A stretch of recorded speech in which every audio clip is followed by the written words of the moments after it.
Pessoal, primeiramente, boa noite. Espero que todos estejam bem, que estejam em suas casas e que estejam seguros. Primeiramente, em nome da OAB Campinas e da Comissão de Direito Civil, eu gostaria de dizer que é uma enorme satisfação tê-los aqui conosco nessa noite e ver essa sala virtual bombando de gente, que não para de entrar. A cada segundo entra alguém aqui. Estou muito feliz com essa receptividade de vocês. Muito obrigada pela audiência. Eu espero que a gente possa desenvolver juntos hoje um debate jurídico de alta qualidade, voltado às aflições que todos nós temos enfrentado no direito privado e, mais especificamente, no nosso direito civil, em razão da pandemia do coronavírus. Em segundo lugar, eu gostaria de agradecer a presença do nosso expositor, Dr. Rodrigo da Guia. Muito obrigada por ter aceito o nosso convite e participado desse desafio de discutir como ficam os contratos em tempos de pandemia do coronavírus. É um prazer imenso tê-lo aqui na nossa OAB, embora não fisicamente, mas com certeza não faltarão oportunidades de recebê-lo aqui em nossa linda sede e para que a gente possa debater outros temas do direito civil. O Dr. Rodrigo da Guia é doutorando e mestre em Direito Civil pela UERJ, é professor de Direito Civil, membro do Instituto Brasileiro de Direito Civil, IBD Civil, e do Instituto Brasileiro de Direito Contratual, o IBD-CONT. Antes de eu passar a palavra para o nosso expositor, eu vou explicar rapidamente para os senhores o intuito desses encontros virtuais, já que esse é o primeiro de uma série que nós estamos preparando e desenvolvendo para vocês. Então, a ideia da nossa comissão é promover um debate jurídico profundo, com conteúdo, sobre os principais desencadeamentos do Covid-19 nos diversos âmbitos do direito civil.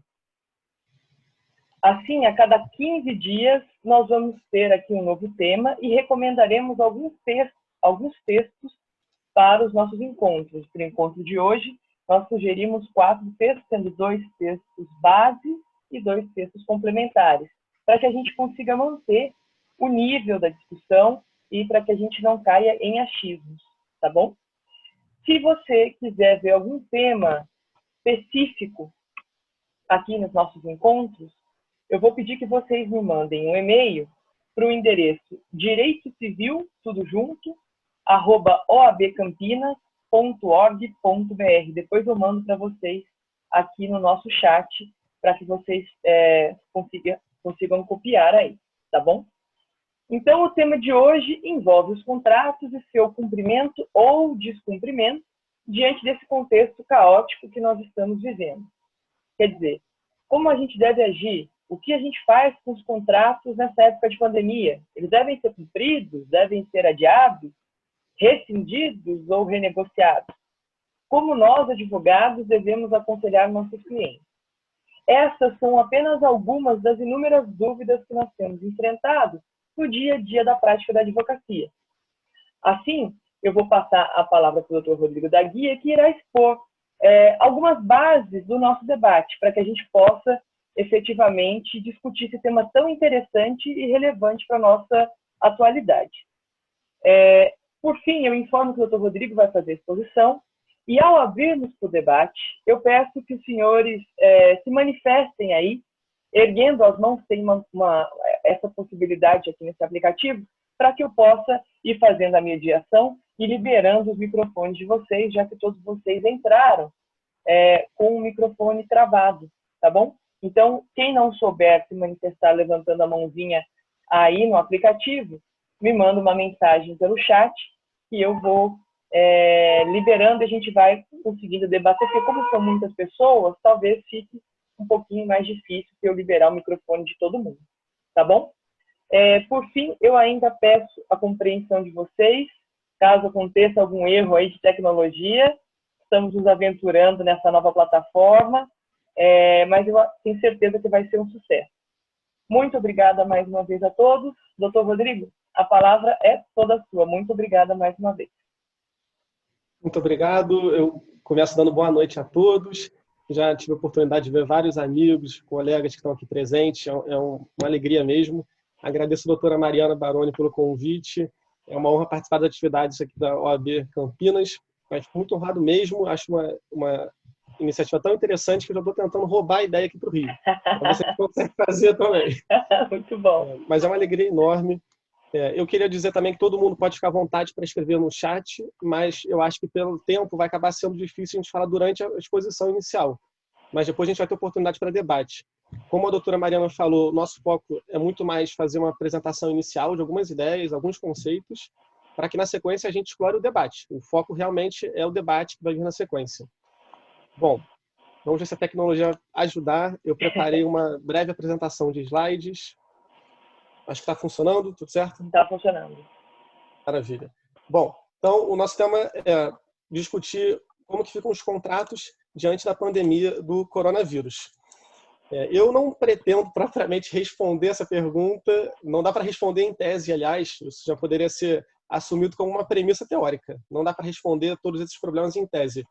Mas eu tentei destacar aqui alguns tópicos, pelos quais eu vou passar brevemente em respeito ao tempo, para que a gente possa focar no debate. Vou começar mostrando alguns desafios, na sequência fazer um brainstorm com vocês para a gente pensar em alguns conceitos ou institutos ou teorias que podem vir a ajudar, para então a gente ver algumas hipóteses possíveis ou não, a gente discute isso, sobre revisão e sobre resolução dos contratos.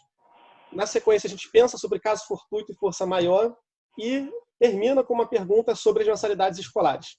Eu já adianto que para mim é uma das questões mais difíceis, né, nessa matéria toda, mas vamos lá. Começando pela tentativa de compreensão de quais que seriam os novos desafios da matéria.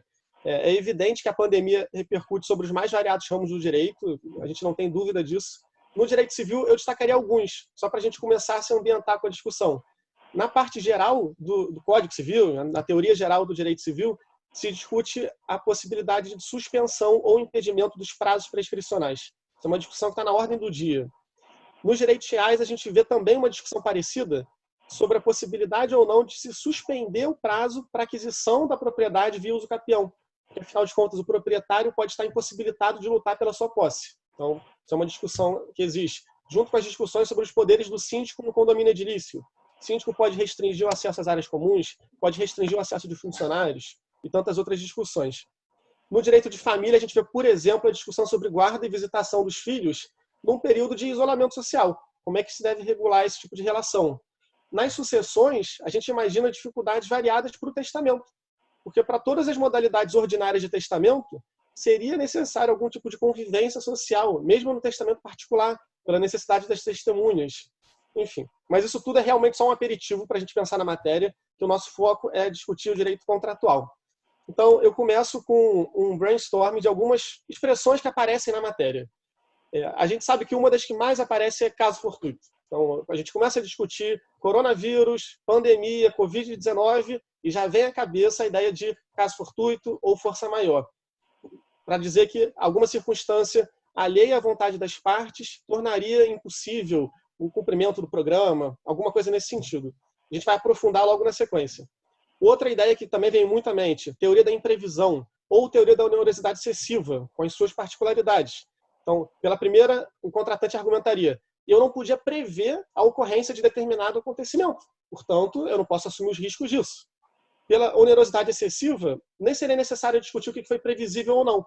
Bastaria que um acontecimento superveniente tenha impactado o equilíbrio do contrato. Então, é uma outra discussão possível.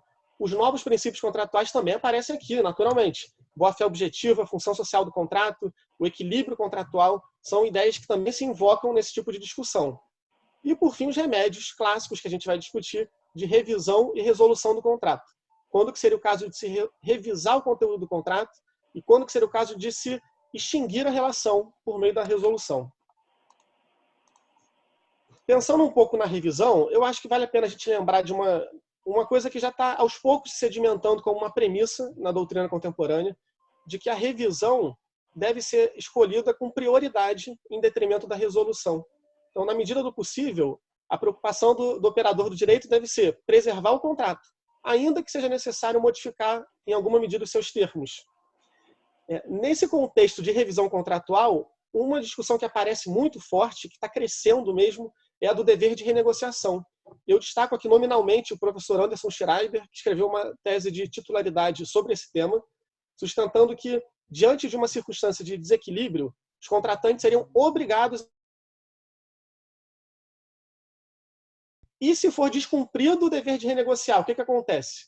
Bom, isso daria uma discussão gigantesca nossa. O professor Anderson desenvolve quase um capítulo inteiro sobre esse tema. Mas aqui, por enquanto, a nossa premissa seria: as partes precisam colaborar. Bom, ainda dentro aqui da revisão, uma diferenciação conceitual que eu acho que é importante. Para que a gente consiga configurar uma hipótese de revisão, a gente precisa de alguma coisa além de uma dificuldade subjetiva. E esse é um ponto importante, porque, historicamente, os civilistas dizem que a dificuldade subjetiva de uma das partes para cumprir o contrato não afeta o dever dela de cumprir o combinado no contrato. Então, a dificuldade subjetiva não seria suficiente. Seria necessário demonstrar alguma coisa mais grave, alguma coisa objetiva, para que se autorizasse a revisão do contrato. Eu destaco aqui nesse slide o artigo 317, que é o principal dispositivo do Código Civil para a revisão contratual com base na teoria da onerosidade excessiva. A gente também tem dispositivo no Código de Defesa do Consumidor, por exemplo, o artigo 6º, inciso 5. Aqui, dentro da discussão sobre revisão, acho que um caso que já ficou famoso, né, é uma discussão atual, é a do aluguel nos contratos de locação. Porque, afinal de contas, se o locatário não consegue utilizar o imóvel, como é que ele vai pagar pelo aluguel?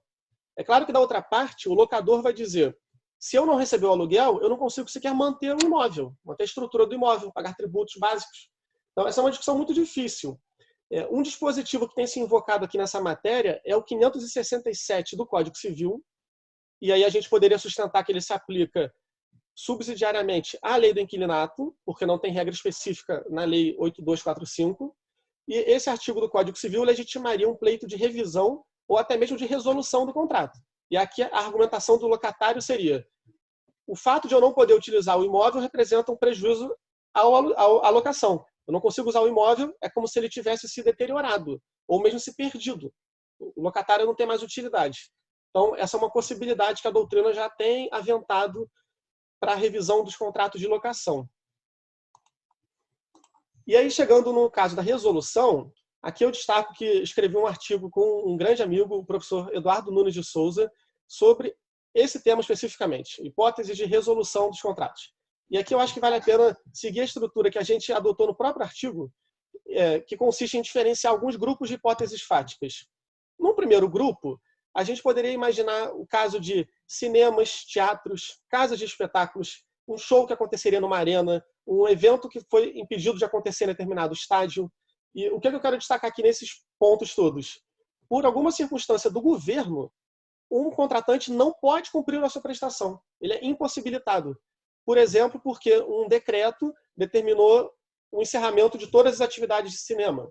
Então, se um decreto fechou os cinemas, ou então mandou fechar os teatros, como que o dono do espetáculo vai cumprir a sua prestação?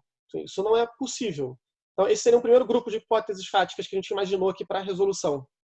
Num segundo grupo, a gente imaginaria algumas situações em que não existe proibição estatal para a realização daquela atividade, mas ela se tornou muito perigosa. O exemplo clássico é o das passagens aéreas. Então, a gente pode imaginar um caso em que a origem e o destino não fecharam as portas, não fecharam as fronteiras. Então, é possível, em tese, que o passageiro embarque no avião do Rio de Janeiro para ir a Nova York. Então, ainda é possível. Enquanto isso ainda for possível, vai ficar nessa discussão. O passageiro que tinha comprado a passagem pode postular resolução do contrato? Que a companhia aérea vai querer dizer que não pode, porque ela ainda é capaz de cumprir a prestação. Mas aqui, o que eu acho que tem interessante nesse segundo grupo? Então, não é viável fazer o cumprimento desse contrato porque acarretaria um risco à saúde do passageiro e não traria nenhuma utilidade. Qual o interesse de uma pessoa em viajar para Nova York no meio da pandemia? Assim, não faria muito sentido. Bom, mas esse é um segundo grupo. Num terceiro grupo, a gente pensaria agora na situação das companhias aéreas, curiosamente. Por que eu digo isso das companhias aéreas? Porque se a gente pensar que agora a companhia aérea tem muito mais despesas que ela não tinha previsto antes. Hoje as demandas de higienização, de prevenção em relação ao novo coronavírus aumentaram os custos da companhia aérea. Além disso, vários passageiros já estão cancelando seus contratos. E qual que é o meu ponto no final disso tudo? a companhia aérea acaba tendo um agravamento do seu sacrifício econômico. Ela precisa gastar mais dinheiro e ela tem menos passageiros pagando pelo serviço. Ela acaba tendo um agravamento do que ela esperava ter naquele contrato. Bom, com a enunciação desses 3 grupos, o que eu tentaria mostrar? O primeiro grupo, parece um caso clássico de impossibilidade da prestação. É uma impossibilidade jurídica, porque quando o decreto proíbe a atividade, não é possível juridicamente cumprir a prestação. Então, essa seria uma impossibilidade superveniente da prestação. No grupo 2 também é uma impossibilidade da prestação, mas aqui a análise é um pouco mais sofisticada ou mais complexa, porque apesar de ser possível, em tese, a prestação, ela não promove mais o interesse do contratante. Portanto, a gente falaria em uma impossibilidade pela doutrina da frustração do fim. E no terceiro caso, curiosamente, seria um único caso, do ponto de vista técnico, de onerosidade excessiva. E eu não estou afirmando que a companhia aérea sofre onerosidade excessiva e tem direito à revisão ou à resolução. Não é isso. É só que, pelo rigor conceitual, a discussão de onerosidade excessiva se coloca mesmo no terceiro caso. Nos outros casos que eu mostrei, a gente não teria propriamente essa discussão. E aí eu chegaria ao ponto do caso fortuito e da força maior, que são expressões muito invocadas nessa matéria. Aqui eu acho que vale um alerta sobre os conceitos, porque, pela doutrina tradicional, esses são conceitos relevantes para discutir o nexo causal na responsabilidade civil. Quando alguém fala, eu não respondo por isso porque isso decorreu do caso fortuito, a discussão toda é, eu devo responder pelas perdas e danos ou não? E aí, numa discussão contratual, curiosamente, invoca o caso fortuito, isso poderia ser interpretado como se ele estivesse confessando o descumprimento. Ele falaria, olha, eu descumpri o contrato, mas eu não respondo pelas perdas e danos em razão do caso fortuito. Então, eu acho que a gente tem que tomar um certo cuidado para evitar que uma contraparte muito tecnicista invoque um argumento desse. Eu acho que o mais tranquilo mesmo é que o caso fortuito ou a força maior sejam invocados como matéria de defesa numa ação indenizatória. Aqui sim isso faz muito sentido. Então, imagine que a contraparte ajuiza uma ação cobrando, por exemplo, juros de mora, dizendo que eu demorei a cumprir o contrato. Aí, em defesa, eu vou dizer, não, eu não respondo pelas perdas e danos, no caso aqui pelos juros de mora, porque uma circunstância alheia à nossa vontade interrompeu o nexo causal. Então, aqui me parece que seria uma discussão mais técnica sobre o caso fortuito. Sobre as mensalidades escolares, já chegando perto da nossa conclusão. Essa é uma situação muito, muito delicada, porque se a gente perguntasse para algum jurista clássico, até poucos meses, poucas semanas, a pessoa diria para a gente, a dificuldade financeira de uma das partes não afeta o cumprimento do contrato, infelizmente. Então, se um devedor perdeu um emprego, ele não está liberado de cumprir o contrato. Ele vai ter que cumprir o contrato, sim, em tese seria isso. Então, essa é uma dificuldade. Por outro lado, a gente sabe que hoje não é uma dificuldade individual, é uma dificuldade coletiva, por assim dizer. Então, ficou uma situação diferente. Um outro argumento que seria possível de ser invocado pelos pais ou pelo responsável que assume a obrigação de pagar a mensalidade escolar seria a exceção de contrato não cumprido. Isso dependeria de cada caso concreto, claro, mas isso poderia ser um argumento interessante, porque o responsável financeiro diria, eu não vou pagar a mensalidade porque você, escola, não está fornecendo a prestação que prometeu. Então, poderia ser uma discussão de exceção de contrato não cumprido. Eu termino perguntando aqui, quid iuris, para dizer de quem é o direito, eu não sei. Eu acho que isso talvez seja um dos pontos do nosso debate aqui de hoje. Acho que é uma discussão realmente muito difícil.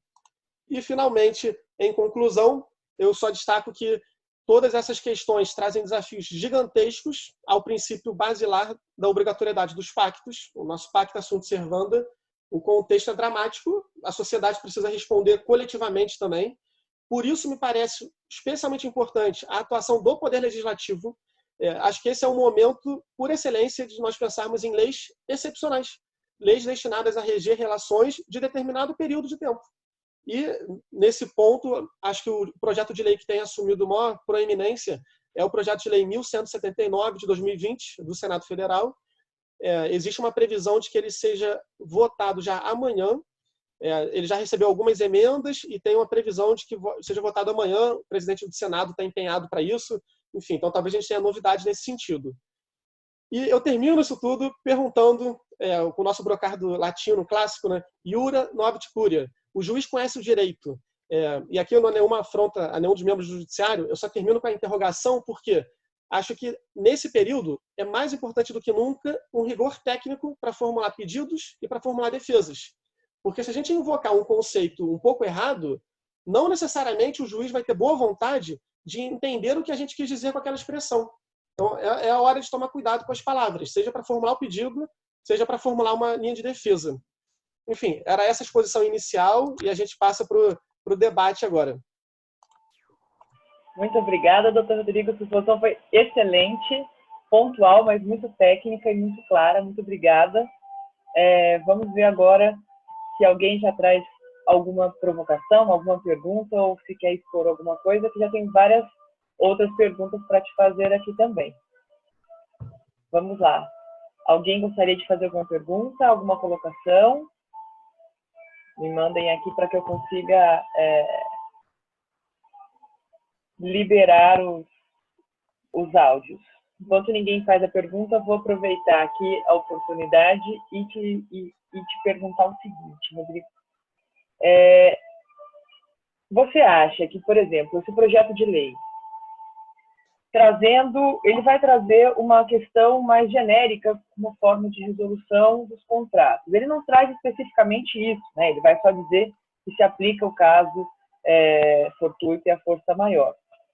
Você acha que essas análises, essas análises desses descumprimentos, desses atrasos, enfim, têm que ser pontuais ou tem mesmo que ter, eventualmente, até um outro projeto de lei que trate disso de uma forma mais genérica para que a gente consiga resolver isso numa larga escala? Isso é super difícil mesmo. Assim, parece que o mais adequado tecnicamente seria uma análise em cada relação contratual, para saber qual foi a repercussão do contexto atual de pandemia sobre a relação das partes, sobre a capacidade de cada uma delas, sobre o equilíbrio que as partes tinham imaginado. Então, me parece que essa seria a solução mais técnica. Mas, ao mesmo tempo, eu acho que o momento é excepcional. Assim. Realmente é uma circunstância extraordinária, completamente excepcional, e talvez fosse interessante que o legislador atuasse um pouquinho mais incisivamente. Ou para diferenciar grupos de casos, por exemplo, tratar de locação residencial versus locação comercial. Ou então uma proposta que eu ouvi em alguns grupos de professores seria diferenciar o tratamento dos aluguéis de acordo com o valor do aluguel. Então, se for uma locação residencial com um aluguel de até R$2.000, teria um tratamento próprio. Agora, se a locação tem um aluguel de 20 mil, existe quase que uma presunção de que a pessoa já tem uma capacidade financeira maior, então ela precisa de menos proteção. Enfim, isso é super problemático, discutível, mas acho que talvez fosse um parâmetro para a gente pensar também. Essa é uma questão muito complexa mesmo, porque a gente fica... Se tivermos que resolver pontualmente o quanto isso sobrecarregaria o judiciário e a demora de uma resposta para essas demandas, que são urgentes, né? Pois é. Ao mesmo tempo... Oi? Não, pedir licença só porque eu vi que tem uma mensagem aqui no chat que eu abri de um grande amigo, meu padrinho, inclusive, espero que não esteja me complicando aqui, que é o professor Alberto Lucas Albuquerque da Costa Trigo. E eu não sei se está todo mundo vendo o chat, mas ele diz que outro dia ele leu um artigo interessante do Eros Grau e da Paula Forgione. Lá eles falam sobre a edição da Lei Fayot, que reconheceu onerosidade excessiva na França em razão da Primeira Guerra Mundial. E o que a gente acharia de reconhecimento disso por meio de lei? Eu acho que assim, é uma possibilidade. Eu acho que é uma possibilidade. Não é exatamente o que o projeto de lei está fazendo por enquanto. Nesse ponto específico, o projeto de lei é um pouco tímido, porque ele toma um certo cuidado de não permitir que aconteça um tratamento meio que descontrolado. Até estou compartilhando aqui agora. Essa é a redação original do projeto de lei. Aqui vem um capítulo tratando de resolução e revisão. Né? Então, as consequências decorrentes da pandemia nas execuções dos contratos não terão efeitos jurídicos retroativos. Aqui, isso já gerou muita discussão na doutrina, mas assim, parece que a intenção do proponente aqui foi boa. A intenção é dizer o seguinte: quem já estava em mora não pode ser beneficiado agora argumentando que ocorreu a pandemia. Então, essa seria a proposta. Então, quem está em mora não poderia alegar um desequilíbrio superveniente. Mas eu aproveito já para comentar que isso é super discutível. O próprio professor Anderson Schreiber, na sua tese de titularidade, sustenta que uma coisa não tem nada a ver com a outra. Então, assim, é possível que a parte em mora alegue a ocorrência de um desequilíbrio superveniente. Então, assim, esse é um primeiro ponto para a gente pensar. Um outro dispositivo que o projeto de lei traz é o artigo 7º. Não se consideram fatos imprevisíveis o aumento da inflação. Isso também já gerou muita discussão, mas a verdade é que o STJ tinha meio que sedimentado jurisprudência nesse sentido, para dizer que variação cambial não constitui fato imprevisível para fins de revisão do contrato. Enfim, então, assim, eu acho que seria interessante o legislador tomar um pouco mais de partido, mas ao mesmo tempo é super dramático. Nunca vai atender todo mundo. Muito difícil mesmo. Peraí. Eu vi aqui uma pergunta no chat da Maria Clara. Eu soltei também o microfone do Alberto, caso ele queira sim. falar alguma coisa. Mas pode ir respondendo da Maria Clara enquanto isso. Alberto, por favor, hein, se quiser. Bom, a Maria Clara diz o seguinte. O Código Civil prevê no artigo 478 que nos contratos de execução continuada, se a prestação de uma das partes se tornar excessivamente onerosa, poderá o devedor pedir a resolução do contrato. Não caberia essa fundamentação nos casos educacionais? Isso é assim, a pergunta é sensacional, assim, é uma pergunta muito difícil mesmo. Tradicionalmente, o que a doutrina diz é que a dificuldade de uma parte para cumprir, para pagar um valor, não afeta o equilíbrio do contrato. Então, isso não teria a ver com o agravamento da prestação. Então, o pensamento clássico é, quanto a pessoa tem que pagar? Ela tem que pagar R$1.000 de mensalidade? Então, ela continua tendo que pagar R$1.000. Não ficou mais gravoso. Tem toda uma discussão histórica até para saber se uma obrigação pecuniária, tipo essa, R$1.000, isso pode sofrer um agravamento, também é discutível. Porque, em tese, o valor é o mesmo. Mas é claro que a gente sabe que hoje está mais difícil pagar R$1.000. Enfim, então, assim, eu acho que o ponto é super interessante mesmo. E é meio dramático, assim. Eu estou ficando em cima do muro porque é difícil ter uma posição só nisso, né? Tem mais mensagens aqui. O Gabriel Brock, tudo bem, Gabriel? Ele diz, no caso Gabriel de é da contrato de comissão locação... também. Que honra, tudo bem? Prazer. Ele fala, no caso de contrato de locação, seria viável interpretar de acordo com o perfil subjetivamente do locador e do locatário? Por exemplo, diante de locador, pessoa jurídica que tire seu lucro de locação de imóveis. Poderia interpretar a situação como risco do negócio? Eu acho muito razoável a ponderação, acho mesmo. Cá entre nós, tem pessoas que vivem só da renda, não tem nenhum problema, obviamente, mas assim, quem já tem o seu sustento, está vivendo confortavelmente e tem prejuízo em alguns contratos, dentre tantos outros que tem de locação, parece que precisa de menos proteção do Estado do que o locador, pessoa física, que tem um imóvel. Muitas vezes acontece, aliás, né? A pessoa é dona de um imóvel, mas que por algum motivo está alugado. E ela mora, por sua vez, de locação em outro imóvel. Então, se ela não receber a renda do aluguel, ela não consegue ela própria pagar o seu. É dramático. Então, eu acho que é um ponto excelente mesmo. Diferenciar as condições pessoais do locador, também do locatário. Acho que o parâmetro do valor do aluguel ajuda. Acho que diferenciar PJ e pessoa física ajuda. Locação comercial ou residencial ajuda. Mas nada resolve sozinho, né? Mas eu acho que são ótimos critérios. Mais uma O pergunta. Mário, acho que a gente podia pedir para a Isabela falar, pô. A Isabela está aqui com a gente. Eu vi que ela mandou uma mensagem. Fala aí, Isabela. Vou tirar ela do mundo. Obrigado. Parabéns pela exposição, Rodrigo. Sempre muito bom ouvi-lo e muito enriquecedor. Mas eu não sou muito do direito contratual, então prefiro só aprender. Mas eu gostaria de saber se você vislumbra alguma possível linha argumentativa, eventualmente de defesa, talvez, baseada no enriquecimento sem causa. Ou você acredita que talvez não seja uma figura jurídica muito utilidade nesse momento? Entendi. Interessante. Super difícil, Isa. Muito difícil, porque, na verdade, assim, até só contextualizando para o pessoal, eu fiz minha dissertação de mestrado sobre esse tema do enriquecimento sem causa, e aí uma das minhas grandes preocupações era dizer quando que a gente discutia um instituto propriamente dito de enriquecimento sem causa e quando que a gente estaria com uma invocação genérica, quase como se fosse uma equidade, sabe? Tem que fazer tal coisa sob pena de enriquecimento sem causa. Eu não estou dizendo que o caso atual é simples ou bobo, não é isso. Mas esse que é meu medo, se a gente está querendo discutir um instituto lá do artigo 884 do Código Civil, ou se é um reforço importante, mas é mais um reforço argumentativo, entendeu? Então, eu acho assim que eu teria dificuldade de resolver só com o argumento de enriquecimento sem causa. Mas eu acho que poderia ser um reforço junto com outros princípios. Aí eu acho que seria mais razoável. Mas falar só nele acho complicado, porque normalmente a gente discutiria alguma outra questão que mostra o enriquecimento sem causa. Exemplo bem tranquilo que eu imagino seria assim, o fornecedor, uma relação de consumo, o fornecedor eleva abusivamente os preços. Ele está tendo enriquecimento sem causa? Eu até acho que está, mas eu acho que para o direito, isso só configura enriquecimento sem causa quando a gente diz que aquela elevação foi abusiva e, portanto, não há causa para o enriquecimento. Aí seria um enriquecimento sem causa. Então, é um pouco isso, assim, enfim, desculpa a viagem. Entendi, faz sentido, eu concordo. Obrigada pelo esclarecimento. Valeu, Isa, beijo. Eu acho que agora é a hora da gente ativar a nossa professora Maicina. Já soltei aqui o microfone dela.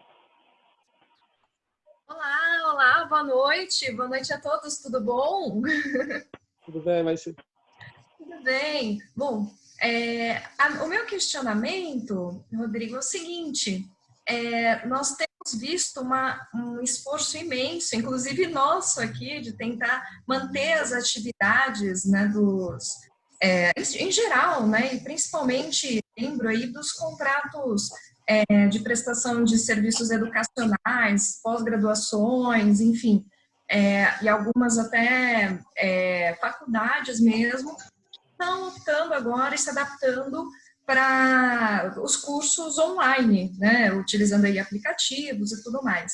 Só que isso, né, certamente não era previsto no início, então a pessoa contrata de início uma prestação de serviço educacional presencial e agora está vendo essa modificação que também acaba sendo às pressas, e a gente não tem nenhum tempo hábil para conseguir se adaptar, comprar equipamentos, enfim, tudo mais.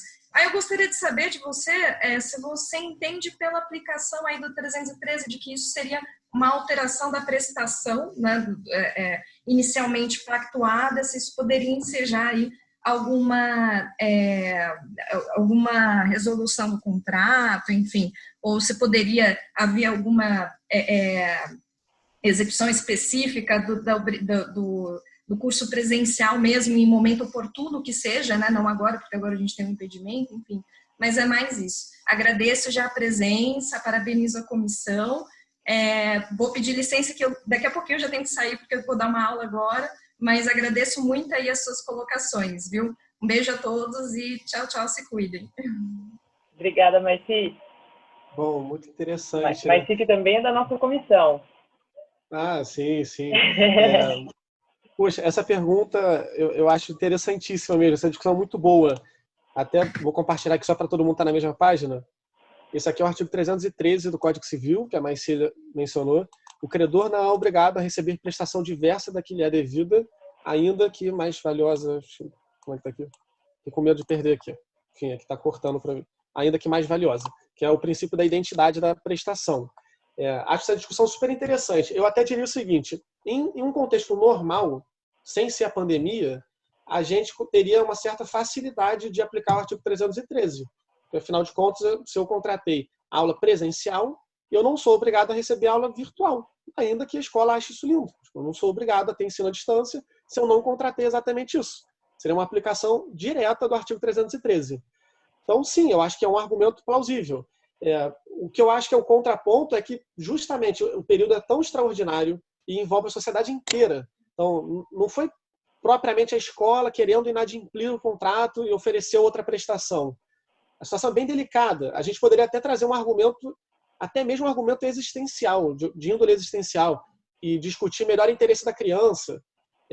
Claro, isso pode ser usado para os dois lados, mas a escola poderia tentar argumentar que, para os jovens, né, para as crianças e adolescentes, é mais interessante não perder o ano letivo. Enfim, não estou dizendo que eu defendo isso. Mas, então, eu acho que o 313 teria aplicação imediata. A dificuldade é realmente ver se isso faz sentido no contexto atual. Porque, afinal de contas, a gente também não pode aplicar esse artigo sem pensar em boa-fé, função social e tudo mais. Mas acho que esse é um ponto muito importante. Então, quem estiver advogando para um consumidor que não quer receber uma modalidade diferente da contratada, esse é o ponto básico. Eu concordo com a Maicina. Realmente seria isso.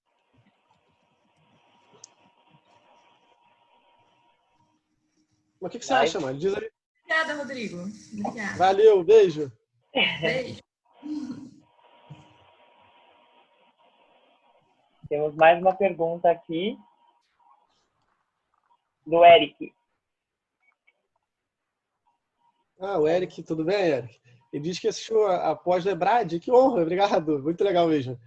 E aí foi consultado por um cliente empresário individual, querendo argumento jurídico para rebater os altos custos decorrentes da resolução contratual. Aviso prévio de 4 meses e multa contratual de 15%. Como advogado, vamos estimular a fazer pegar o dever de renegociar. Pois é, até vou aproveitar seu gancho, eu concordo com você. Eu acho que esse é um espaço, inclusive, aberto para novas discussões e novos trabalhos acadêmicos. Então, também petições e teses no processo e, ao mesmo tempo, discussões acadêmicas. Para discutir várias coisas. Por exemplo, começando do básico mesmo, pensar assim, existe um dever de renegociar? Tudo bem. Mas o que acontece se alguém não quiser renegociar? Ou pensando por outro lado, se a pessoa se dispuser a renegociar, mas as partes não conseguirem chegar a um acordo, quer dizer que elas violaram o dever de renegociar? Se elas tiverem violado o dever de renegociar, o que acontece? Assim, é o mesmo que se deve... Assim, acho que o nosso esforço é de concretizar a premissa, que eu acho que a doutrina já está aceitando bem isso. Eu já vi tribunais mencionando, mas acho que falta essa concretização, entendeu? Qual é o regime jurídico do dever de renegociar? Acho que é um ponto em aberto ainda.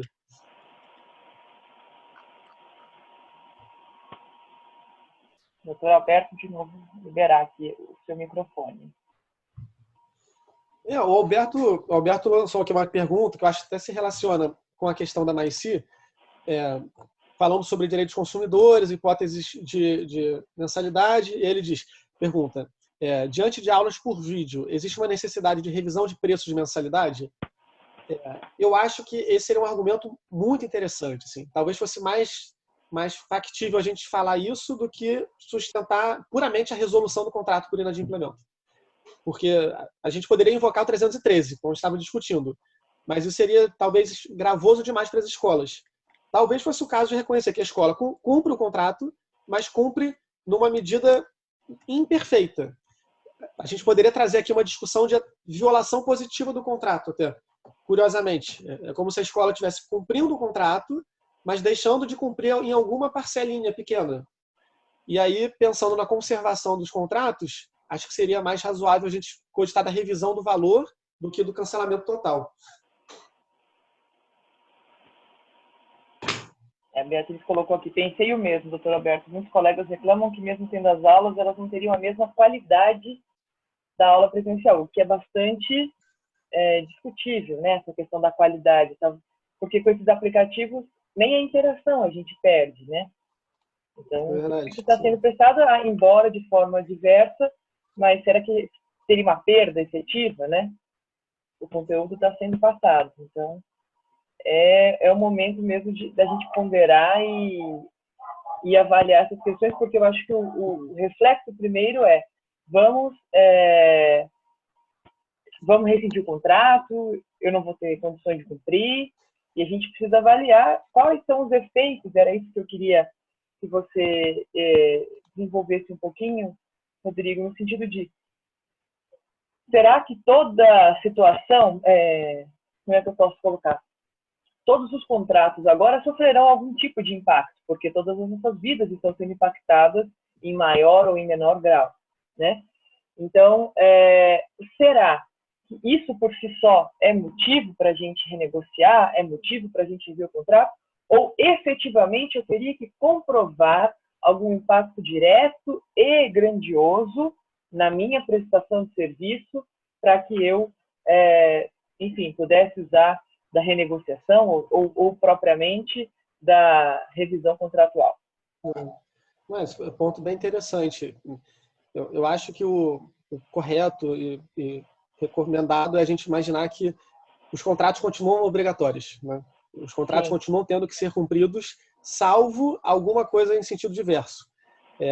Então, o prudente, até em termos de aconselhamento para os clientes, os contratos devem ser cumpridos excepcionalmente e com demonstração das circunstâncias, como você bem colocou. A parte vai instaurar um pleito para renegociação do contrato ou, eventualmente, ajuizar uma ação nesse sentido. Mas os contratos seguem obrigatórios É claro que a gente imagina que os efeitos da pandemia vão atingir quase todo mundo, mas assim, isso ainda parece abstrato demais. Então, se não tiver uma previsão legal, genérica nesse sentido, cada pessoa vai ter que demonstrar na sua relação concreta qual foi o prejuízo, o agravamento, a impossibilidade. Acho que esse é o caminho mesmo, até de prudência. A gente pensar pelos nossos clientes, não dá para imaginar que agora os contratos estão suspensos, né? Eles não estão suspensos.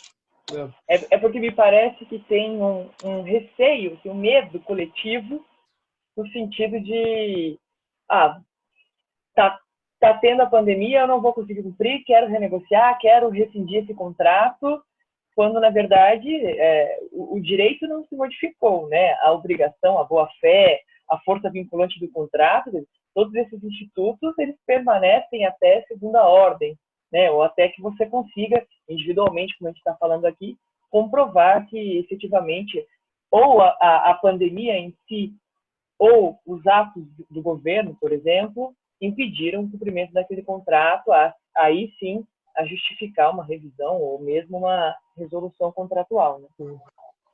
Eu queria aproveitar esse momento só para reforçar mesmo com todo mundo que a ideia é realmente ser muito mais o debate do que a exposição, tá, gente? Então, todo mundo, o que vocês acham mesmo? De verdade. Tipo, todo mundo que quiser. Eu não quero constranger os amigos, tipo o professor Diego Brainer, Cássio Rodrigues, que estão presentes, mas todo mundo, quem quiser opinar mesmo, o que vocês acham? Eu acho super delicado isso tudo. Então, indiquem aí que a acabou de te mandar uma mensagem. Então, Cássio, acho que você já pode ficar intimado a se manifestarem. Rodrigo, antes só tem uma pergunta do Eric, e eu queria fazer uma parte rápido para agradecer a presença do nosso presidente da UAB, Dr. Daniel, e do Ivan Castrese, que é o nosso tesoureiro, que estão aqui, acabaram de entrar aqui, estão participando do nosso debate também. Uma honra com a presença de vocês. Obrigado, é um prazer, viu, Rodrigo, estar aqui com vocês. Desculpa, eu vou entrar rapidamente e sair.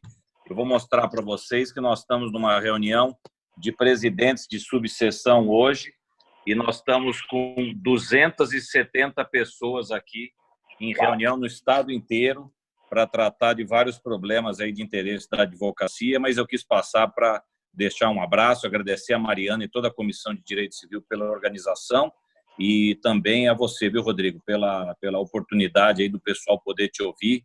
A nossa diretoria está acompanhando, o Ivan, enfim, todo o pessoal. Obrigado, viu?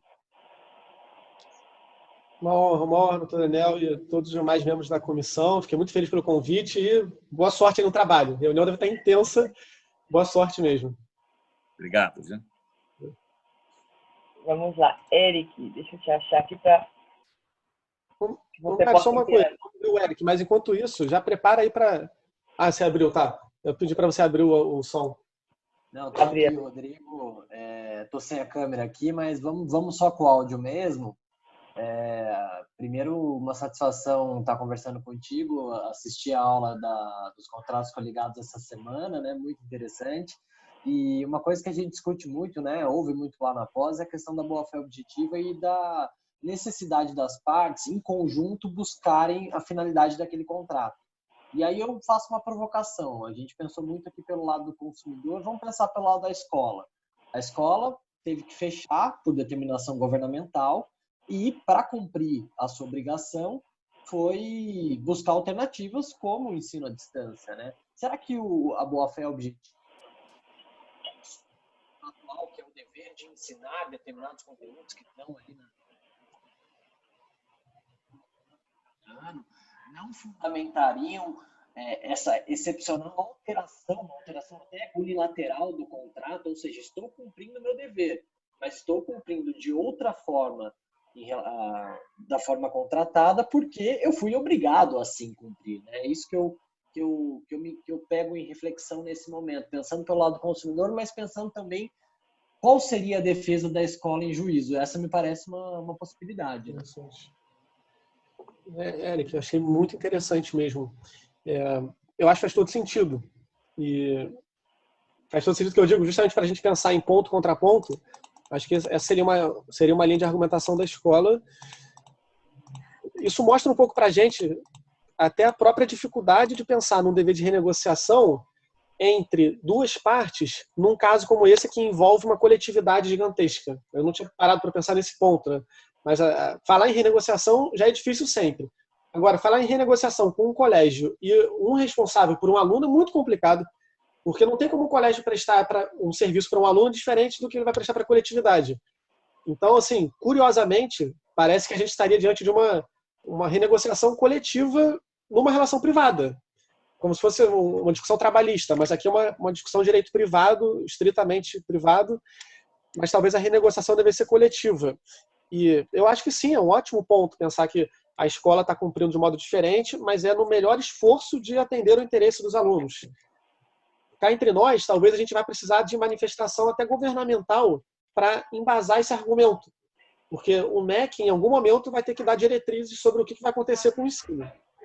E aí, se o MEC disser que ele validou as aulas, o ensino à distância, ou que isso vai surtir o mesmo efeito, alguma coisa nesse sentido, talvez a gente pudesse, pensando agora na escola, trazer essa normativa estatal como fundamento para legitimar a conduta do colégio, dizendo que ele agiu correto ao promover uma nova modalidade de ensino. Acho que seria uma argumentação muito plausível mesmo.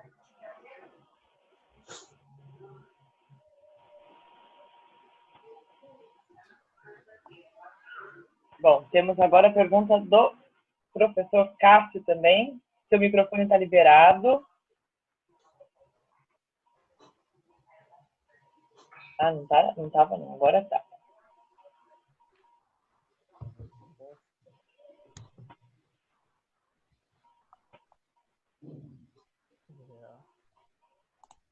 Bom, você consegue ver o chat aí, Rodrigo? Primeiro, parabéns. Cássio, a gente não está ouvindo bem. Cássio, está muito baixo o som do seu microfone. Está muito baixo? Como é que está agora? Está melhor? Um pouquinho melhor. Conseguir falar um pouquinho mais perto, um pouco mais alto, acho que fica ainda melhor. Boa noite, estão me ouvindo? Agora sim. E aí, pessoal, tudo bom? Primeiro, parabenizar aí a OAB Campinas pelo evento. A exposição do Rodrigo certamente é muito boa em todos os aspectos e é sempre um prazer estar aqui contribuindo e ouvindo com vocês. Eu coloquei a pergunta no chat, não sei se você consegue ver daí, Rodrigo, para eu poder já mutar o microfone aqui para você poder falar. Sobre contratos aleatórios na pandemia. Mas o que você pensou exatamente de compra de safra? Basicamente, enquanto você estava falando, me surgiu aqui na cabeça trabalhar hipóteses aqui de ideias de imprevisibilidade, né, em alguns contratos. E alguma questão relacionada a nexo dessa imprevisibilidade com o evento, né, com o objeto do contrato. Porque, por exemplo, acho que um contrato de compra de safra, óbvio que, a depender do que você está produzindo, uma pausa nas atividades, né, dos trabalhadores. A gente sabe que a Covid está impactando diversos contratos trabalhistas. Isso pode prejudicar a entrega final, né, do produto, do objeto do contrato, mas diversos contratos, não necessariamente a Covid em si vai ser uma causa direta talvez da impossibilidade de cumprimento daquela prestação, né? Vai impactar talvez só em alguma medida. E no contrato aleatório, que a gente não tem essa base muito firmada, me surgiu essa dúvida de saber, enfim, até que ponto isso poderia gerar uma repactuação ou talvez até uma resolução. Aí eu queria te ouvir sobre isso. Olha que o Cássio é um grande amigo, hein? Ele vem e lança uma pergunta dessa. Poxa, cara, claro que eu não vou ter uma resposta fechada, né? Tipo, poxa, questão dificílima mesmo. O que mais me ocorre numa discussão dessa seria pensar aquela questão que alguns autores já falam para diferenciar o que seria uma alha normal e qual que seria uma alha extraordinária do contrato. Assim, para todos nós que já tivemos contato com essa discussão, já parece meio batido, mas eu acho que talvez fosse o caso de se socorrer desse tipo de construção. E aí, basicamente, a gente pensaria qual que foi o risco assumido pelas partes naquele contrato. Se o contrato é de compra de safra futura, é evidente que tem um risco envolvido, claro. Mas qual foi o risco?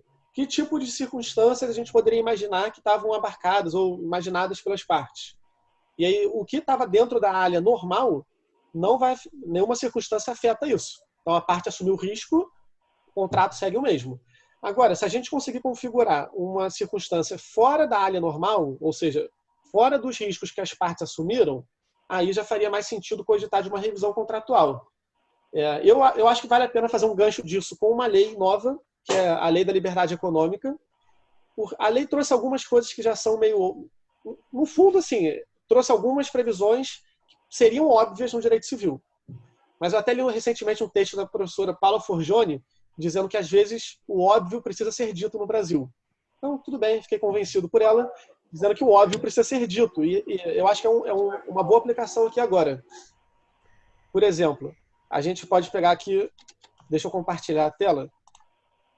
A gente pode pegar o Código Civil, artigo 113 do Código Civil. Os negócios jurídicos devem ser interpretados conforme a boa-fé e uso da sua celebração.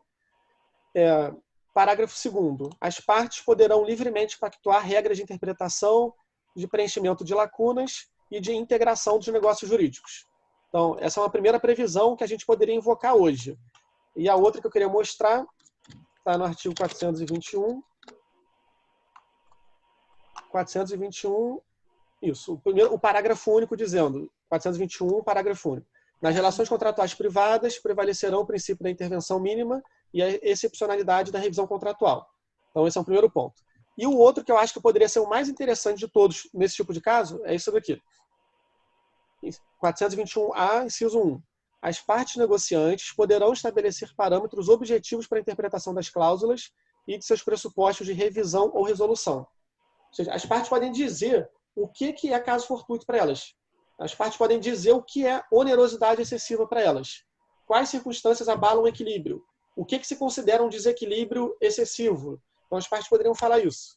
E o inciso 2, a alocação de riscos definida pela parte deve ser respeitada e observada. Essas previsões, em abstrato, não resolveram nenhum problema nosso. Não resolveram. Mas acho que elas, talvez, se não resolverem os do passado, podem pelo menos ajudar nos novos contratos. Eu gosto de pensar também não só no nosso contencioso da advocacia, mas no consultivo. E aí, pensando no consultivo, eu acho que a gente tem que explorar mais esse tipo de autorização que o próprio legislador deu. Que a gente já teria essa autorização pela legalidade no direito privado, né? Mas eu acho que talvez seja o momento da gente pensar os novos contratos discriminando um pouco mais, ou às vezes prevendo o que é um desequilíbrio, o que é uma onerosidade excessiva, qual que é o desequilíbrio que não justifica a revisão, qual que justifica, enfim. Acho que, curiosamente, seria um momento de autonomia privada mesmo para definir isso. Mas, enfim, a resposta é totalmente aberta, porque não dá para fechar isso em tese, né? Fazendo uma ponte aqui com essa sua última colocação, até porque quando a gente fosse se utilizar, quando a gente se utilizou atrás, no momento da celebração do contrato, desse último artigo que você colocou, a gente nunca ia imaginar uma pandemia, né? E nessas extensões e com todas as consequências que nós estamos passando, é algo inédito, né? Então, talvez tentar pela interpretação, mas aí voltamos para a análise do caso concreto, de analisar nesses contratos o que as partes tentariam colocar como situações que ensejariam, né, uma revisão, vamos dizer assim, e aí talvez tentar encaixar a pandemia e os efeitos da pandemia nesses contratos especificamente celebrados assim. Né? É verdade. Mário, até vou compartilhar aqui de novo. Esse é um critério que alguns autores já sustentavam e agora foi positivado também com a Lei da Liberdade Econômica, né? Então, a interpretação do negócio jurídico deve lhe atribuir o sentido que corresponder a qual seria a razoável negociação das partes sobre a questão discutida, inferida das demais disposições do negócio e da racionalidade econômica das partes, consideradas as informações disponíveis no momento de sua celebração. Exatamente. Acho assim, discutir os contratos do passado, né? Ou seja, os contratos celebrados no passado. À luz disso daqui, eu acho que mostra pouco para a gente, mas se a gente pensar até no futuro, vai ser curioso. Imagina no futuro, daqui a alguns anos, uma nova pandemia. Poxa, se tem uma nova pandemia, eu acho que isso já vira um novo argumento para quem tiver interesse em manter o contrato, vai dizer, olha só, teve uma pandemia anos atrás. Por que a gente não incluiu isso como uma circunstância que alteraria o contrato? É porque a gente não quis. Se a gente não quis, enfim. Quero esse tipo de discussão assim. Faz todo sentido, é verdade. Talvez a gente pudesse abrir para a Marcela fazer a pergunta dela. Eu vou tomar a liberdade, Marcela, só de pular rapidinho, só para a gente aproveitar o gancho da pergunta, A Juliana Bucco Bertani, eu vou liberar aqui o áudio dela, tá bem? Peraí. Ela pergunta, aproveitando a pergunta feita pelo Dr. Cássio, como poderíamos aplicar a tese de imprevisibilidade em contratos que têm natureza puramente financeira?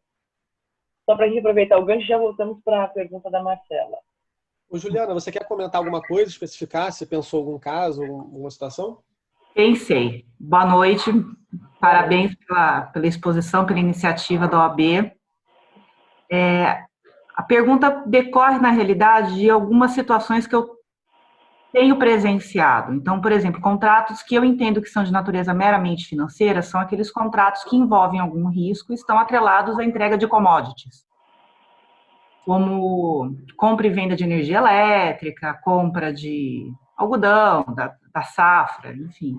E eu tenho percebido que é muito conveniente para a parte, quando o contrato está com um preço alto, exigir que seja feito o cumprimento de quem tem que entregar a mercadoria, ou o produto, a commodity em si. E quando o preço cai, o consumo cai, não tem a contrapartida do que foi exigido da pessoa antes, ele não faz a mesma exigência. Então, um exemplo, no passado tivemos uma situação de energia elétrica, o preço da energia elétrica disparou.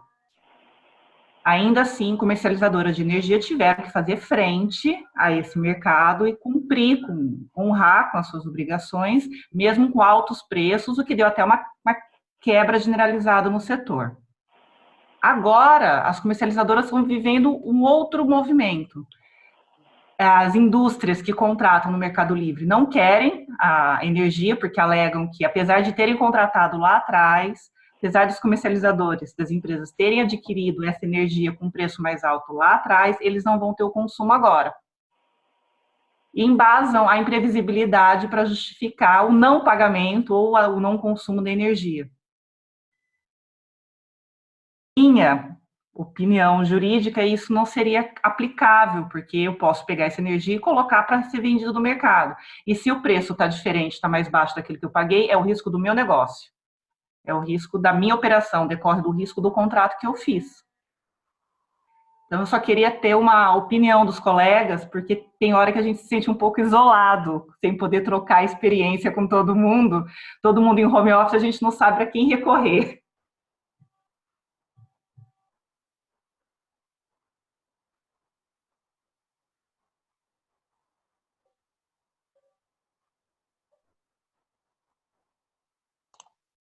Pronto. Eu acho muito engraçado, porque às vezes eu já falei com pessoas mais velhas, aí sempre acontece da pessoa botar mudo e depois esquecer de voltar, aí eu fico, que absurdo, pessoas mais velhas, coitadas, né? E aí a gente faz igual, mas tudo bem. Mas, doutor Juliano, o que eu ia dizendo é que, muito interessante mesmo a questão,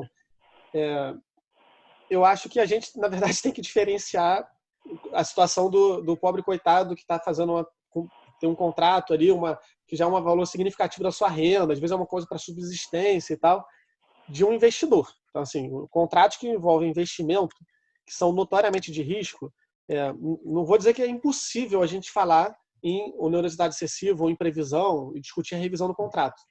Ou seja, eu acho que é possível cogitar disso. Realmente, e eu concordo totalmente com sua colocação. Se o contrato envolve um risco, e é praticado por players que são especialistas, que trabalham com assunção de risco, o contrato envolve variação cambial o tempo inteiro, variação dos preços, variação das commodities, a revisão vai ser muito mais difícil. Eu concordo, assim, eu só não consigo falar em tese que não vai caber nunca, mas vai ser muito mais difícil. Acho que a gente poderia dizer que o ônus argumentativo pela revisão é extremamente maior do que de um outro tipo de caso mais simples, né? Concordo com o seu ponto. Ai, bom saber. A gente fica meio perdido, realmente, sem ter opinião de outros colegas em algumas situações. Não. Obrigada, doutor. Valeu, obrigado, boa noite. Agora sim, Marcela. Pessoal, eu liberei agora, todo mundo que for perguntar pode se tirar do mudo e fazer a pergunta, tá bom? Primeiramente, boa noite, pessoal. Muito obrigada, doutor Rodrigo. A exposição foi bastante clara e, assim, achei a sua ideia dos slides bastante boa para a gente ir acompanhando toda uma linha de raciocínio. Agradeço também pela oportunidade da da comissão, de estar fazendo parte desse momento, enfim, muito obrigada. Minha maior dúvida nesse sentido em relação aos contratos educacionais, porque até que ponto uma renegociação geral seria benéfica para quem faz esse tipo de contrato? Porque nós temos já o executivo reduzindo a quantidade de dias letivos, nós tivemos essa redução, e também, se eu não me engano, o próprio Conselho Federal de Odontologia está questionando algumas universidades a respeito das aulas remotas. Tem pessoal falando que provavelmente vai perder o semestre se isso for realmente cancelado, enfim. Até que ponto uma renegociação privada seria tão benéfica para as partes? Porque se a gente partir do pressuposto que tem inúmeras instituições de ensino no país, sejam elas de que nível for, né? E inúmeros consumidores desse tipo de serviço, até que ponto a parte poderia ter, a parte hipossuficiente, no caso, poderia ter autonomia para decidir de uma maneira benéfica para ela? A gente não correria riscos de, por um exemplo, em São Paulo, tomarmos um tipo de decisão que seja preponderante, enquanto isso em Minas, outro tipo, enfim, trazer essa discrepância na própria negociação entre as partes. Eu gostaria de saber até que ponto isso seria benéfico. Difícil, e é isso, obrigada. Né, difícil. Obrigado. Poxa, muito difícil mesmo. Eu também fico pensando assim, talvez fosse interessante que a gente conseguisse medidas com efeitos mais erga omnes, saindo do legislativo, dos poderes constituídos e tal. Mas isso também tem um lado um pouco ruim que tira a autonomia das partes de verem isso das suas relações. Muito complexo, assim, realmente. A minha tendência é só achar que a renegociação individual acaba não sendo perfeita. Nesses casos que envolvem alunos, instituições, porque vai ter sempre uma coletividade envolvida. Então, assim, eu não sou contra a renegociação individual, mas eu acho que ela não vai resolver o problema da vida real como um todo. E aí eu fico na dúvida se é melhor uma negociação coletiva, privada, ou se é melhor esperar o Estado. Porque se a gente esperar o Estado, tem chance de não acontecer nada também. E aí vai ficar tudo sem critério nenhum judiciário, né? Enfim, muito difícil, não sei. E a partir do momento que a gente briga tanto por ter a autonomia privada, né, para conseguir resolver os nossos próprios problemas, deliberar sobre as nossas próprias questões, pedir um pouco da ajuda do Estado pode parecer um tanto quanto controverso, mas eu não consigo imaginar uma outra saída para essa situação, pelo menos no ramo da educação. Eu queria ouvir também se alguém tem alguma sugestão para a gente pensar um pouquinho sobre isso. Eu tenho uma sugestão no seguinte sentido. Eu concordo com o Dr. Rodrigo quando ele diz que essas renegociações individuais não resolveriam. Mas, ao mesmo tempo, fico pensando, talvez, o prejuízo que uma estipulação genérica traga até mesmo para os consumidores, e não só para a escola, embora a gente esteja aqui o tempo todo analisando sobre as duas óticas, né? Uma sugestão talvez fosse o Estado trazer algumas diretrizes de resolução, e aí eu não conseguia pensar quais ainda, mas algumas diretrizes sem trazer uma solução muito genérica, que aí cada um pudesse se habilitar e discutir o seu próprio prejuízo. Por exemplo, você mencionou as escolas, as faculdades de odontologia, vão ter uma perda significativa porque perdem a parte prática, que eles já começam a ter aulas práticas desde o segundo ou terceiro semestre do curso, né? Então, o prejuízo deles é diferente do que talvez o prejuízo de um aluno de direito que consiga assistir às aulas online e ter todo o conteúdo a seu alcance. Enfim, talvez a resolução fosse essas diretrizes. Não sei o que vocês pensam sobre isso. Sim. Temos pergunta aqui do Dr. Rafael, que nós tínhamos pulado. Os artigos 393 e 396 do Código Civil se aplicam ao momento? Eu não lembro de cabeça, não. Estou abrindo aqui também agora. Bota a colinha aí pra gente. Ó, deixa eu compartilhar. 393. O devedor não responde pelos prejuízos resultantes caso fortuito ou força maior, se expressamente não se houver por ele responsabilizado. 396. Não havendo fato ou omissão imputável ao devedor, não incorre em mora. Eu acho que sim. E é curioso até porque esses dois artigos às vezes são invocados conjuntamente, mas eu acho que assim, no rigor conceitual eles servem para coisas um pouquinho diferentes. O artigo 396, quando fala não havendo fato ou omissão imputável ao devedor, não incorre em mora, o que, na minha humilde opinião, a melhor doutrina interpreta aqui é necessário demonstrar culpa para a configuração do inadimplemento. Se não houver culpa do devedor, não há inadimplemento. Isso é uma coisa. Então, aqui seria uma discussão que, sim, eu acho que se coloca totalmente. A outra discussão do 393 é configurado que esteja o inadimplemento. O devedor responde pelos prejuízos que venham a ser sofridos pelo credor? Aí o 393 diz, ele não responde pelos prejuízos resultantes de caso fortuito. Porque aqui vem aquela discussão que eu mencionei no início, aqui se interrompe o nexo causal. Então, ainda que o devedor esteja inadimplente, ele não responde pelos prejuízos resultantes de caso fortuito ou de força maior. Essa que seria a argumentação. Ele responde, na verdade, se ele tiver em mora. O devedor em mora responde por esse tipo, ele assume esse tipo de risco, né? Enfim, mas respondendo diretamente, exatamente o núcleo da discussão, 393, 396. Posso fazer um comentário super rapidinho aqui, gente? Claro. Ontem eu mexi em um contrato, um instrumento de confissão de dívida, e a parte, né, resolveu aceitar o instrumento de confissão de dívida porque ela tinha descumprido um pagamento anterior e alegou que foi por causa da pandemia e tudo mais, né? E aí, na hora de fazer o instrumento de confissão de dívida, eu falei, bom, ela já invocou, ainda que extrajudicialmente, uma causa de força maior para fazendo, até por uma questão repetitiva. Eu sei que até a doutrina já está discutindo que a pandemia, a partir de agora, não é mais força maior para os contratos firmados a partir de agora, mas por garantia eu fiz uma redação incluindo o 393 de que a parte ela iria assumir os riscos decorrentes da pandemia e estaria obrigada, né, ao pagamento a partir desse momento, independente dos efeitos da pandemia em seu negócio. Ou seja, se ela fechasse as portas, tivesse que fechar a porta, tivesse que estar com as portas fechadas pelos próximos 90 dias, o fato é que ela já assinou um instrumento de confissão de dívida sobre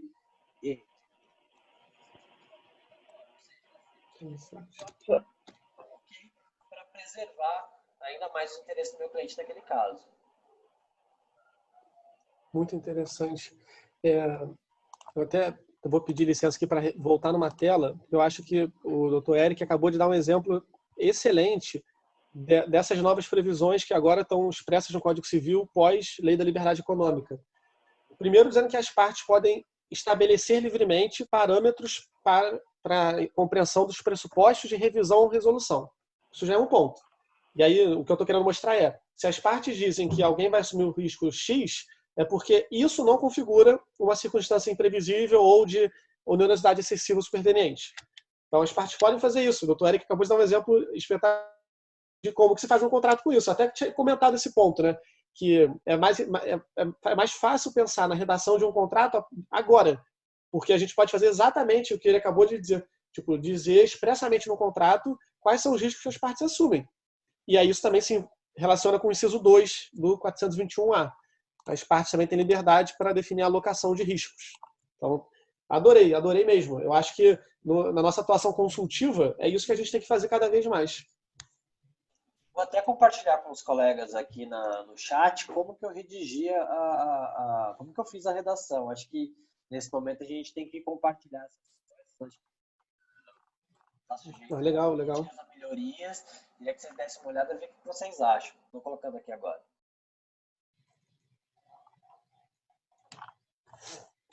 O doutor Eric colocou aqui agora no chat.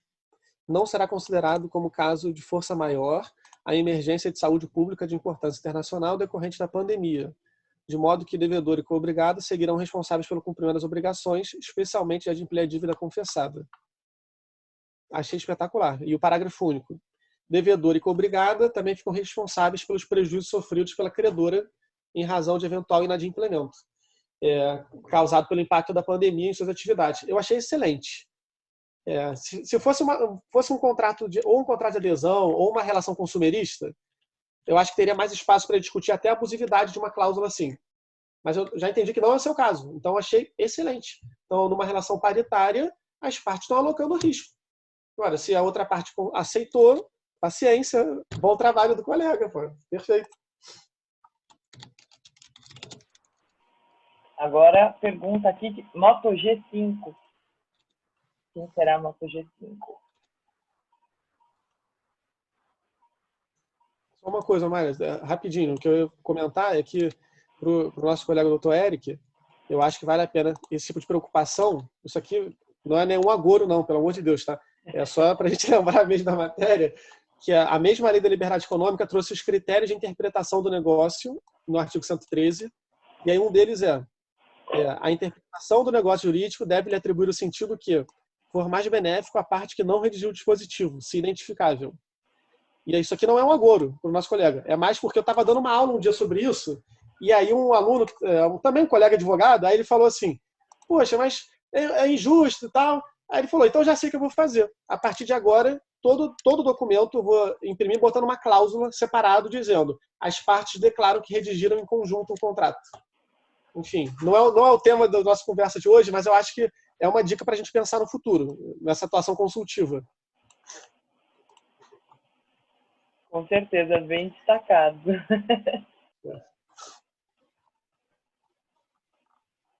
Você consegue ver aí a pergunta de Moto G5? Ele fala, gostaria de saber sua opinião com base na lacuna na lei de execução penal. No caso dos condenados que encontram-se no regime aberto, mas estão impossibilitados de trabalhar por causa da epidemia. Muito interessante. Ainda assim, eles continuam em casa se beneficiando dos efeitos da detração para que a cada 3 dias trabalhados reduzam um dia na pena. Nossa! Não, eu acho que eu vou me limitar a dizer que eu achei espetacular a pergunta, mas que eu não sei responder. Porque, Vamos assim, mandar seria uma essa discussão... pergunta para o pessoal da Comissão de Direito Penal. Pois é. Não, mas é muito interessante, que envolve um pouco de culpa, né? De pensar se ele não está trabalhando, mas não é por culpa dele, não é negligência, porque não tem como trabalhar, né? Nossa, enfim, mas deixa os colegas criminalistas dizerem. Teve uma pergunta do Dr. Leonardo Gomes, eu não sei se ele está aí para fazer a pergunta ou não, ou eu leio. Deixa eu ver se Leonardo. Boa noite. Boa noite. Então, é o seguinte, porque o que acontece? Nos contratos de imagem de jogadores de futebol, geralmente é utilizado o seguinte, que não vai ser pago em relação à utilização, mas sim a possibilidade de ser utilizado. E como os jogos estão suspensos, não tem nem coletivo de imprensa, não está tendo treino, a possibilidade de suspensão do pagamento desses contratos? Interessante, doutor Leonardo. Eu realmente não tô acostumado com prática em direito desportivo. Então, pode ser que tenha algum tipo de cláusula mais própria, que seja até comum, que eu não saiba. Então, acho que é importante, e aí o colega vai saber dizer bem melhor, com certeza. Mas, assim, pegando só pela teoria geral do direito civil, se não está sendo propiciada a utilização da imagem, parece que seria um caso tranquilo de se falar em exceção de contrato não cumprido. Infelizmente. É triste para o atleta, ele não é culpado, mas a empresa muito menos, né? O patrocinador, ou seja lá quem for, também não é culpado por não poder utilizar a imagem. Ninguém é culpado. E aí, quando ninguém é culpado, o contrato não vai ser cumprido. Se chegasse a um caso extremo, o contrato seria resolvido. Mas acho que não é o caso aqui. Aqui eu diria que a empresa teria bons argumentos para invocar uma exceção de contrato não cumprido e suspender o pagamento. É uma pena. Por isso que eu acho que negociação coletiva ou medidas legislativas são interessantes. Mas olhando para uma relação só, eu diria isso. Perfeito. É o que a gente tinha pensado mesmo no escritório em relação a isso, porque como não vai ter, realmente, não tem marketing funcionando, não tem jogo funcionando, não tem como a gente pagar os jogadores. Mas muito obrigado. Faz todo sentido mesmo. Tem mais uma colocação aqui do Dr. Alberto. O Alberto está lembrando os nossos tempos de graduação. Ele diz, apesar de não... Ele fala, Patrícia Batista, professora de administrativo, estava falando nessa semana que existe uma importância do ponto de vista administrativo para que tribunais de contas e outros entes de controle não venham a responsabilizar administradores em razão da prática de atos extraordinários. Imagino que isso também tem algum efeito no direito civil. Eu concordo com o Alberto, concordo mesmo. Isso aqui era sobre aquela discussão de o óbvio precisar ser dito, né? Eu acho que faz sentido, e isso reforça qual o espaço de autonomia das partes, para a gente levar para uma área de direitos reais em prerrogativas do síndico. O que o síndico pode fazer sozinho sobre as áreas comuns do condomínio? Se tiver uma medida legislativa dizendo que ele tem mais poderes nesse período, facilita a vida do síndico. Realmente, senão depois ele se sujeita a um controle muito mais pesado, né? Então, concordo com o Alberto. Puxando essa questão do síndico nos condomínios, qual que é a sua opinião? Ele pode restringir o acesso às áreas comuns do prédio, por exemplo, ou não? Eu acho que... Na situação que estamos, sem nenhuma legislação. Eu acho que sim, não lembro de cabeça, mas tem uma das hipóteses de competência do síndico pelo Código Civil é alguma coisa que envolva risco para a coletividade dos condôminos. Eu acho que essa é uma hipótese que pode ser enquadrada como risco à coletividade. Então, acho que é razoável sim que o síndico tenha essa prerrogativa. Eu já vi que alguns condomínios estão fazendo deliberação virtual, que no fundo, eu pelo menos interpretei como o síndico querendo se resguardar. Que é o síndico chama os condôminos para uma assembleia virtual e deixa os moradores decidirem. Por isso que eu acho que tem um lado legal de a lei mudar também, né? Mas enfim, eu acho que hoje eu diria que sim, o síndico pode tomar essa medida diante da excepcionalidade toda, né? Sim.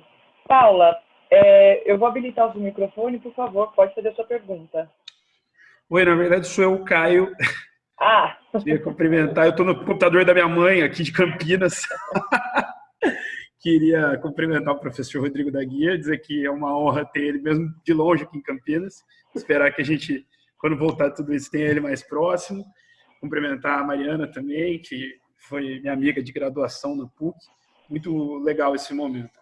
Rodrigo, eu queria te fazer duas perguntas, cara. A primeira é a seguinte: quanto aos contratos de locação, essa polêmica que está surgindo agora, né? Mais no sentido de qual a sua opinião, se a gente deve deixar para o caso concreto, porque eu acho que tem uma angústia assim, tem o que a gente entende como teoria do direito civil, que a gente estuda como teoria do direito civil, então o dever de renegociar está aí para todas as relações privadas, e tem as dificuldades que a gente tem na prática. Por exemplo, existe uma lei específica de locação, então você talvez tenha uma resistência maior de aplicar o geral do Código Civil ali, então se de repente uma lei não seria interessante.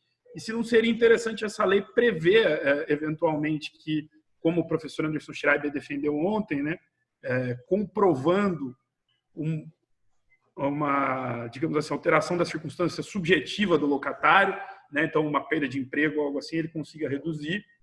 Né? Se essa redução deveria ter um percentual definido, que talvez também seria bom no sentido assim, como é uma situação que muito previsivelmente vai acontecer com muita gente, não seria bom a gente ter um padrão base e depois regular a partir de ônus probatórios como é que a pessoa resolve em casos concretos. Me parece que a gente já tem isso para outras situações, como para as próprias empresas em recuperação, etc. Se não seria interessante uma lei que atinja uma parte mais geral das pessoas. E uma outra reflexão, aí mais voltada para a questão empresarial, né? Como fica essa renegociação de contratos que não envolvem exatamente aquela questão do elemento objetivo, simplesmente do preço do contrato ser muito oneroso, mas que envolvem, na verdade, uma modificação na condição subjetiva do contratante, na dificuldade dele pagar. Se o melhor, e aí encaminhando para um raciocínio que acho que a gente já debateu um pouco aqui, é a renegociação individual de cada contrato, principalmente para a pessoa jurídica, mas também para a pessoa física. Ou se é a gente caminhar um pouco mais para o lado da renegociação coletiva, né? Porque essa pessoa está em situação de pré-insolvência, em situação de insolvência, ela tem, digamos assim, um concurso de credores previsto na lei que ela tem que cumprir, e se ela for renegociando contrato por contrato, eu acho que a gente, ao invés de sentar com todo mundo na mesa, eu acho que a gente bagunça um pouco com a ordem. Então, a gente estava até discutindo isso no escritório ontem. Eu tenho 2 fornecedores. Tecnicamente, os 2 são credores, para mim, da mesma classe, da mesma preferência. Mas um deles eu tenho uma relação comercial mais forte. eu não deveria sentar com todo mundo na mesa e dizer, olha, preciso realinhar, ou eu posso sentar com um só e depois, a hora que eu tiver a situação de insolvência, a situação mais difícil, eu vejo o que eu faço. Era mais encaminhar, saber a sua opinião do debate nesse sentido e agradecer novamente. Poxa, Caio, obrigado. Saudade de você, aliás. Caio é o nosso mais novo mestre em Direito Civil pela UERJ. Acabou de defender por deliberação virtual, inclusive, né? Exatamente. Muito bom. Poxa, muito legal, cara. Assim, no fundo, acho que eu estava aqui tentando pensar, eu acho que seus pontos giram em torno de relevância das condições subjetivas das partes, né? Isso é muito curioso, porque eu cheguei a falar em algum momento, tá, pensando que, por uma doutrina tradicional que se consolidou no Brasil, e que eu honestamente acho correto até, tá? No geral, na generalidade dos casos, as condições subjetivas das partes não devem afetar o programa contratual, em regra. Então, se uma pessoa agora tem um salário maior, vai aumentar o aluguel? Não. Se ela tem um salário menor, vai pagar menos o aluguel? A princípio também não. Assim. Então, em regra, as condições subjetivas não afetam. Só que aí a realidade, às vezes, se impõe contra a nossa teoria e mostra uma situação calamitosa em que todo mundo está mal na história. Eu lembro daquela música da Marília Mendonça, para quem curte sertanejo, que é Todo Mundo Vai Sofrer. E é um pouco isso. Não tive coragem de escrever um artigo com esse título, mas é basicamente isso mesmo. Né? Todo mundo vai sofrer, não tem muita solução perfeita, né? Mas aí, indo mais diretamente às suas perguntas, Caio, do ponto de vista da alocação, eu acho que seria interessante, sim, assim, puramente a título de opinião pessoal, né? Eu acho que seria interessante que o legislador estabelecesse algum tipo de critério. Se o legislador dissesse que a alteração das condições subjetivas pode autorizar a revisão, isso por si só já seria um avanço. Em termos da dogmática do direito civil, já seria uma novidade. Então, eu já acho que isso por si só seria interessante. E se ele estipulasse critérios em caráter não exaustivo, poderia ser legal também. Critérios, meio que enunciar exemplificativamente critérios como desemprego, redução salarial, suspensão do contrato de trabalho. Mas podia ser interessante, sim. Então, eu particularmente sou a favor de uma intervenção legislativa para consolidar a ideia de que a alteração do programa contratual e estabelecer critérios, mas não taxativamente. Ou seja, eu acho que no final das contas tem que ser análise de cada caso concreto. Mas seria legal que o legislador ajudasse um pouquinho com o primeiro passo da história, né? E sobre as relações comerciais, eu não sei se a discussão veio em razão de debate com o nosso mestre, professor Daniel Bucar, mas foi inevitável para mim aqui lembrar da tese dele, porque isso envolve problemas que podem ser de índole coletiva. Então, um devedor que vá mal na história não vai ter dificuldade para cumprir um contrato só. Se a gente pensar nas relações empresariais, ele vai ter dificuldade para cumprir todos os contratos com todos os credores. E a renegociação individual, pautada na boa-fé, poderia acabar configurando uma fraude na situação do concurso, que vai se instaurar, no concurso de credores. Então, nossa, eu fiquei meio angustiado, eu não sei responder, mas eu acho que um caminho de negociação coletiva nesse tipo de situação também seria interessante, até para evitar a alegação de fraude. Gostei muito desse raciocínio mesmo. Mas não sei, cara, você responde aí pra gente, eu não sei. Eu achei legal. Eu acho que eu estou dentro, mais ou menos estou alinhado, eu acho que era isso, era esse debate que eu pensava. Acho que na questão da alocação, realmente, um padrão de comportamento ajuda as partes a chegarem a um consenso, né? E até a lei já colocando um meio termo, quer dizer, já que todo mundo vai perder, vamos colocar uma situação aqui para todo mundo. Se tiver algo mais agradável para as partes, elas saem disso, né? Ou, se elas precisarem mostrar que isso é mais gravoso, aí o ônus é de quem precisa mostrar. Então, o devedor, eu não preciso que diminua 30%, eu preciso que diminua 50% do meu aluguel, senão eu não tenho onde morar. Aí, beleza, então nós vamos entrar em outra discussão. Acho que era mais ou menos, eu concordo com você. E a parte da questão da renegociação coletiva, eu acho perfeitamente. Acho que às vezes é um tema que a gente explora pouco, mas é isso, pode ser uma fraude, porque eu estou saindo de uma situação que é patológica coletiva e tratando como se fosse patológica individual, né? Sim, sim. É isso mesmo. Então, muito obrigado. Era mais ou menos saber a sua opinião sobre isso. Valeu. Saudade de você. Até logo, espero. Em breve. Mais alguém tem uma pergunta? Rodrigo, eu tenho mais uma questão assim bem pontual específica, que eu fiquei pensando nesses casos de locação residencial, por exemplo. Seria o caso da gente usar o calção para passar por esse período, por exemplo? É interessante, faz sentido, sim. Mas aí... Nossa... Eu acho que é uma solução para pelo menos ninguém quebrar no momento imediato, né? Mas assim, isso é interessante se o locador puder cobrar depois o reforço da calção. Essa que é a minha crise, né? A repetição, né? Pois é, no momento imediato, isso ajuda todo mundo. Ok. Então o locatário não teve dinheiro para pagar, o locador vai lá e usa a calção. Ok. Só que quando passar a pandemia, o locador não vai ficar mais satisfeito com isso. Ele vai querer o reforço daquilo para cobrir eventual inadimplência no futuro, né? Ou a substituição da garantia, talvez, né? Sim. Dependendo do caso. Não, mas acho que pode ser uma saída, sim. Acho que... Mais alguém tem alguma pergunta? Eu deixei aqui no chat o e-mail de novo para vocês que vocês mandem a sugestão de tema para os próximos encontros. Nós já temos o tema do próximo encontro, vai ser as visitações, o direito de família, em épocas do coronavírus, como que fica isso. Se ninguém tem mais nenhuma pergunta, doutor Rodrigo quer fazer mais alguma colocação? Foi bombardeado aí, paredão. Tava com saudade das arguições. Não, mas eu queria agradecer a você pelo convite, a Comissão de Direito Civil e a subseção inteira da OAB Campinas. Foi uma honra. A iniciativa é espetacular. Eu já falei com alguns colegas aqui do Rio, e fiquei todos intimados. A gente tem que fazer isso também. Parabéns e muito obrigado pelo convite. Muito obrigada pela exposição. Não fugiu de nenhuma resposta. Mesmo as mais difíceis enfrentou, era isso que a gente queria. Acho que foi um sucesso tremendo. Muito obrigada mais uma vez por aceitar esse desafio do paredão aqui de perguntas que te foi imposto. Estou muito feliz, muito obrigada mais uma vez. Opa, peraí, tem mais uma pergunta. O fiador pode renegociar o contrato no lugar do devedor principal? Nossa, eu mais diria uma. Sem querer prender mais ninguém, eu acho que sim, é muito razoável que possa. Isso traz toda uma discussão de legitimidade do fiador, o STJ tem discutido isso, mas acho que sim, é razoável porque vai envolver um interesse jurídico dele, né? Enfim, inclusive de responsabilização direta depois dele, né? Ao renegociar. Mas é isso, muito obrigada a todos. Doutor Rodrigo, muito obrigada pelo seu tempo, pela sua exposição, pelas respostas com muito conteúdo. Quem não teve oportunidade ainda de ler o artigo dele, leiam, está lá na página da OAB. Eu vou colocar aqui também. Você está com ele aberto aí, não está, Rodrigo?